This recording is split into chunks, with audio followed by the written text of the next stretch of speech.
എല്ലാവർക്കും ജനതാ ഗാരേജിൻ്റെ പുതിയൊരു വീഡിയോയിലേക്ക് സ്വാഗതം. ഇന്ന് നമ്മൾ വർക്ക് ചെയ്തിരിക്കുന്ന ഒരു VX ഓപ്ഷൻ ഹൈബ്രിഡിലാണ്.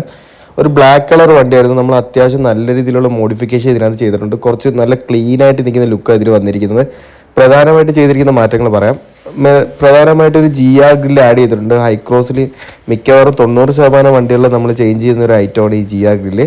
ബ്ലാക്ക് ലെറ്ററിലാണ് അത് കൊടുത്തിരിക്കുന്നത്. അത് പിന്നീട് DRL ആഡ് ചെയ്തിട്ടുണ്ട്. VX ഓപ്ഷനിൽ DRL വരുന്നതല്ല. DRL നമ്മളൊരു ഗ്ലോസി ബ്ലാക്ക് കവറിങ്ങിലാണ് കൊടുത്തേക്കുന്നത് വണ്ടിയായിട്ട് ചേർന്ന് പോകാൻ വേണ്ടി.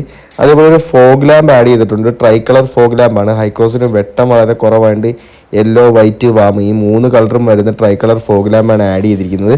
പിന്നെ മൊഡുലിസ്റ്റ കിറ്റ് പ്രധാനമായിട്ട് ആഡ് ചെയ്തിട്ടുണ്ട്. വീലാർച്ച് ആഡ് ചെയ്തിട്ടുണ്ട്. ഈ സൈഡിൽ വരുന്ന ബൾജിങ് എല്ലാം മൊഡുലിസ്റ്റ കിറ്റിൻ്റെയാണ്. ഇത് കണ്ടിന്യൂറ്റിയുടെ ഓപ്ഷനാണ് പോകുന്നത്. ബ്ലാക്ക് കളർ ആയതുകൊണ്ട് സിംഗിൾ കളർ ഓപ്ഷനാണ് കൊടുത്തിരിക്കുന്നത്. പിന്നീട് അതേപോലെ തന്നെ ബാക്കിൽ മെയിൻ അട്രാക്ഷൻ വരുന്ന ഈ ആൽഫ്രഡ് ടെയിൽ ലാമ്പാണ്. ഏകദേശം 33,000 രൂപ വില വരുന്നുണ്ട് ആൽഫ്രഡ് ടെയിൽ ലാമ്പിന്. പക്ഷേ ഇത് ഏറ്റവും റീസെൻ്റ് ആയിട്ടുള്ള ഒരു മോഡലാണ്. ഇതിൻ്റെ സ്കാനിങ് ഫംഗ്ഷൻ കുറച്ചുകൂടെ വ്യത്യാസമാണ്. ഇതിന് മുന്നേ നമ്മളൊരു ലെക്സസ് മോഡലെല്ലാം വെച്ചിട്ടുണ്ട്. അതിന് ഏകദേശം ഇതിൻ്റെ പകുതി പൈസ ആവുന്നുള്ളൂ. പിന്നെ ഈ റൂഫ് റെയിലാണ് നമ്മളൊന്ന് കസ്റ്റം ബ്ലാക്ക് ചെയ്തിരിക്കുന്നത്. കൂളിംഗ് ഫിലിം ആഡ് ചെയ്തിട്ടുണ്ട്.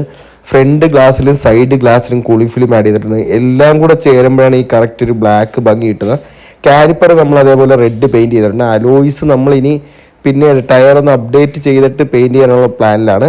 അപ്പോൾ ഇതാണ് വണ്ടീൻ്റെ ഏകദേശം ഒരു ഔട്ട്ലുക്ക് വരുന്നത്. മൊത്തത്തിലൊരു ബ്ലാക്ക് തീമാണ് ഉദ്ദേശിച്ചിരിക്കുന്നത്. പക്ഷേ അലോയ്സ് ആ ഒറിജിനൽ കളറിൽ തന്നെ നിലനിർത്തിയപ്പോൾ ഒരു പ്രത്യേക ലുക്ക് അതിനായിട്ടും തോന്നുന്നുണ്ട്. കൂളിംഗ് ഫിലിം ഏകദേശം 50% വരെ വരുന്ന കൂളിംഗ് ഫിലിമാണ് ഉപയോഗിച്ചിരിക്കുന്നത്. ലീഗലായിട്ടുള്ള ഫിലിം തന്നെയാണ്. അതേപോലെ DRL അത്യാവശ്യം നല്ല വെട്ടമുള്ള ടൈപ്പ് തന്നെയാണ്. 1 ഇയർ റീപ്ലേസ്മെൻറ്റ് വാറൻ്റി ഉള്ള ടൈപ്പാണ്. ഫോഗ് ലാമ്പും അതേപോലെ തന്നെയാണ് 1 ഇയർ റീപ്ലേസ്മെൻറ്റ് വാറൻ്റി ഉള്ള സാധനമാണ് ഉപയോഗിച്ചിരിക്കുന്നത്. അപ്പം ഇതിൻ്റെ ഏറ്റവും വലിയ ഭംഗി എന്ന് പറയുന്നത് ഇതിൻ്റെ മൊഡുലിസ്റ്റ കിറ്റ് തന്നെയാണ്. അപ്പോൾ നിങ്ങളുടെ വാഹനത്തിന് ഇതേപോലുള്ള മോഡിഫിക്കേഷൻ ആവശ്യമുണ്ടെങ്കിൽ അതേപോലെ കസ്റ്റമായിട്ട് ചെയ്യാൻ താല്പര്യമുണ്ടെങ്കിൽ നമ്മളുമായിട്ട് കോൺടാക്ട് ചെയ്യാവുന്നതാണ്.